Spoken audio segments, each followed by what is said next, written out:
cage, paano naman yung ano natin? Yung sa cage, COD yun. Oo. Eh yung sa ano, Yun, kailangan yung mag-partial. Ang number 1 na isecure ninyo, yung RTL.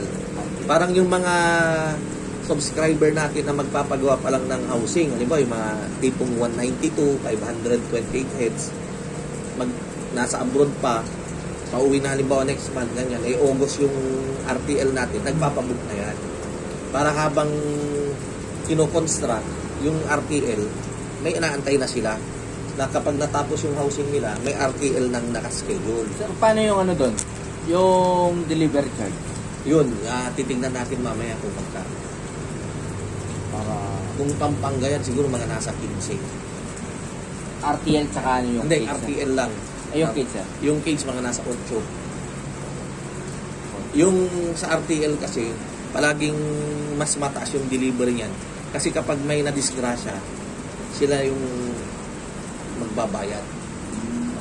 Di ba, may namatay na naipit na. Parang nung nakarang araw, 72, naipit. Namatay mo? Namatay. Ang sakit. Oo. 370 ang isa. Dami nun. May lagar nyo na naman. Oo, 270. Oo. Sir, yung ano, yung sa pits naman, balik tayo doon sa usapan na ano, yung sa pits naman, Oh, ano yun? anong pinakamagandang ano doon?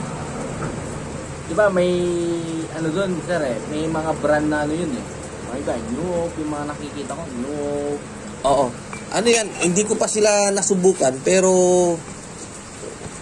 base naman sa nakikita ko, okay naman yan yung mga New Hope. Ang nasubukan ko lang kasi BMEG at saka yung Grupo Agro.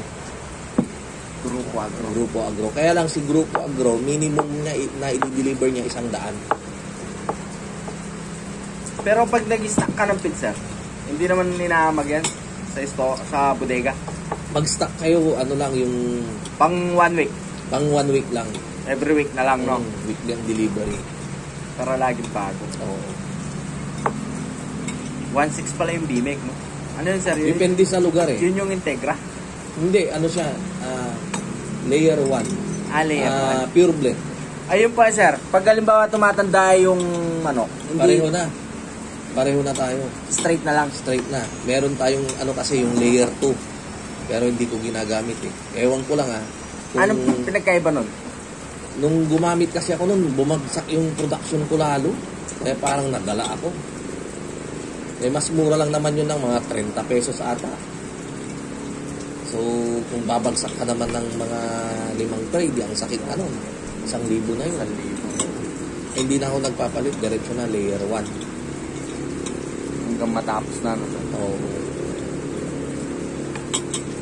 Yung sakaling, sir, yung sa pagkakal, ikaw din yung kukuha. Hindi ako bumibili. Pero may mga may mga buyer.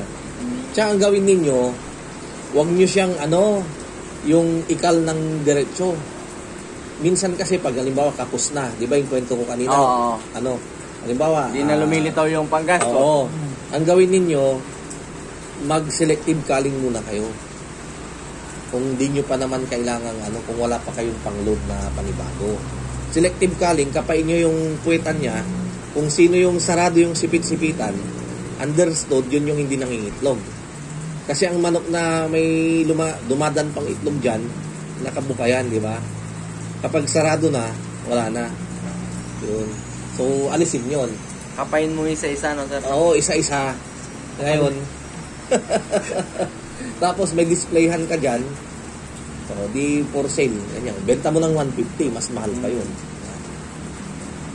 Pero pag marami yan, may kumukuha sa ganyan. No? Meron. Pero yung tulad nung gagawin namin, by every 6 months, doon lang kami maglo-load para nga yung production, sir, di maputol. Oo. Okay naman yun, no? Okay lang yun. Kaya lang, kung isang housing yun, tatamaan lahat dun sa lighting program. Magpatay kayo ng ilaw. Oo, tatamaan. Okay lang naman, mga konti lang yung difference, mga 1% lang. Pag walang ilaw, sa may ilaw. Kasi yung manok naman, pag yung adult na, bago dumilim, kakain na yun ng todo. Alam na, no? Alam na niya. pupundo na yan. Parang tao din nung unang panahon. Walang ilaw. Oh, kain na tayo bago dumilim. Oh, di ba? Oh, minsan, pupunuin niya na yung butso niya. Oh, may pundo siya. Pag sikat ng araw na naman, kakain na naman. Ganun. Walang ginagawa kundi kakain. Kahit tulog lang. Nasasanay din sila. Di ba? Yung mga everyday routine nila, makukuha nila. Oo.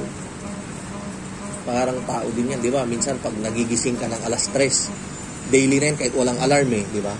Doon din sila. Nasasanay. Sir, yung cage, magkano yung niya? Ano siya? For every 96 heads capacity, 15K. 15K. Oo.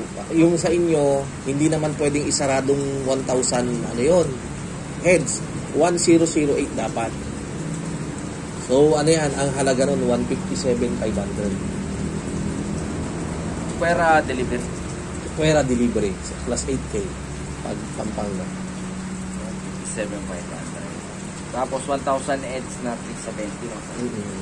Magkano yung delivery nung Nasa 15. sa Pampanga? So, ang ganda nung yung kwentuhan po namin dito at sigurado kayo sumasabay sa panahon, no, sir? Oo. Kayo ay mag-enjoy. Pero sana malakas yung audio namin. Dapat, sir, may mic ka na? Hindi, meron. Hindi ko lang nadala. Kasi nga, naidlip ako kanina, katatapos ng delivery namin. As in, kaubos lang nung manok na yun. Yung mga 48, sila yung mga nahuli na diniliberan. Tapos may nagpahabol ng 80. Sabi ko, wala na. 16 na lang yung sobra. Nung nagkamali sila sa pagbilang, parang meron pa. Kaya yun, pinadeliver ko. So, nagdi-deliver ka gabi, no, sir? Gabi, umaga, ganyan. Depende sa ano. Sir, yung cage, ilang araw i-assemble yun? Isang araw lang yun. Yung 1,000 na yun? Isang araw lang. Siguro mga 4 sila. 4-5 na mag-assemble. Tapos pagkagabi, darating yung RTL o hindi naman? Kung kailan talaga, no? May mga ganong cases, pag halimbawa, may case na sakay. Nag-due na yung RTL natin, pero wag natin gawin yun. Dapat earlier. Yung cage. Oo, para relax. Kung ano pa yung mga makita ninyong kulang. Kumbaga, hindi tayo aligaga. Kasi minsan may mga sumasablay. Parang pag di-deliver kami ng cages, nagkulang sila ng lagay ng angle bar, yung papatungan ng leg stand. So, kailangan habulan yun. So, at least talaga, ma-deliver yung cages earlier.